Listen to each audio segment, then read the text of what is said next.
અમરેલી જિલ્લા કોંગ્રેસ સમિતિએ રાજ્ય કક્ષાના મત્સ્ય ઉદ્યોગ મંત્રીના રાજીનામાની માંગણી સાથે આવેદનપત્ર આપ્યું હતું। તાજેતરમાં રાજ્યના મત્સ્ય ઉદ્યોગ મંત્રી સામે રાજ્યપાલના હુકમને ગ્રાહ્ય રાખી ભ્રષ્ટાચાર સામે ફરિયાદ કરવા નિર્ણય લીધો છે, પરંતુ ભ્રષ્ટાચાર અંગે રાજીનામું આપવા માંગણી સાથે અમરેલી જિલ્લા કોંગ્રેસ પ્રમુખ શંભુભાઈ દેસાઈની આગેવાનીમાં કલેક્ટરને આવેદનપત્ર પાઠવવામાં આવ્યું હતું અને મુખ્યમંત્રી તરીકે જવાબદારી સ્વીકારી તાત્કાલિક રાજીનામું આપી દેવા શ્રી દેસાઈ અને કોંગ્રેસ આગેવાનોએ માંગણી કરી હતી।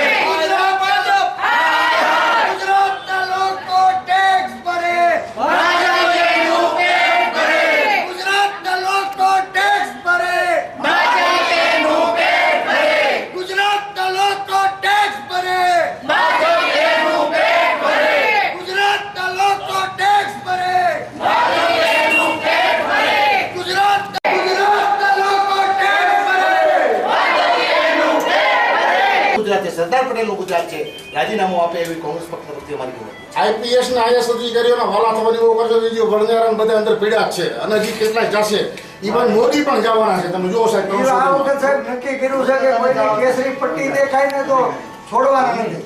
ગુજરાતનો ગૃહમંત્રી જેલમાં જાય આપણી નાલેસી છે અને તમારી જેવા મહિલા મંત્રી જેલમાં જાય આપણી નાલેસી છે, આટલા અધિકારીઓ આઈપીએસ અધિકારીઓ જેલમાં જાય આપણી નાલેસી છે।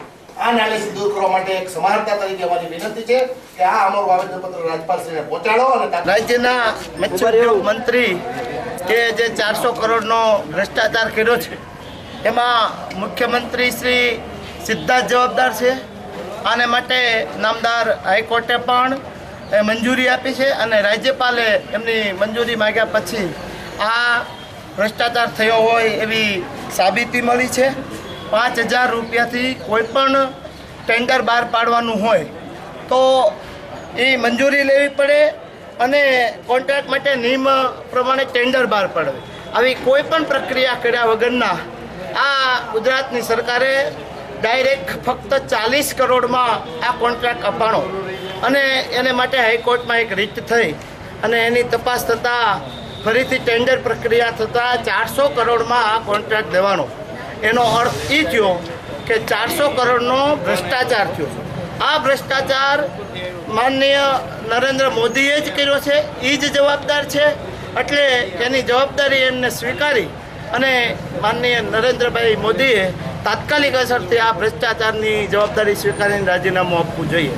એને માટેનું આજે અમે માનનીય કલેક્ટરશ્રીને એક આવેદનપત્ર આપ્યું છે। અસ્તુ।